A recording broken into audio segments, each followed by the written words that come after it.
भारतीय जनता पक्षाला स्वबळावर इतक्या जागा मिळतील म्हणजे याच्यामध्ये हे त्यांच्या स्वप्नातही त्यांना वाटलं नसेल. तुम्हाला असं वाटलं होतं का? मला नाही, मी म्हटलं ना, त्यांनाही त्यांच्या स्वप्नात कधी वाटलं नसेल.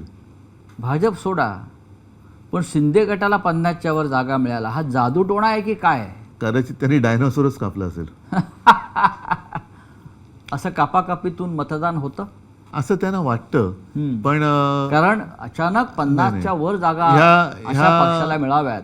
पहिली गोष्ट एक सांगतो, ह्या जादूटोणा वगैरे या विषयावरती आता isakal.com आहे देशातील नंबर 1 ची मराठी न्यूज वेबसाईट.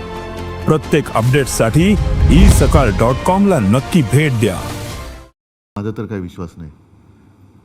म्हणजे या भाकड कथा आहेत सध्याच्या आहे, पण त्यातून एकच आहे की त्यांची मानसिकता कळते की दुसऱ्याचं वाईट व्हावं हे त्यांच्या कृत्यातून कळतं. म्हणजे ते रेडा कापला असेल त्यांनी, तर त्या रेड्याचा जीव नाहक गेला, त्याच्यामुळे काय घडतंय असा माझा अजिबात विश्वास नाही.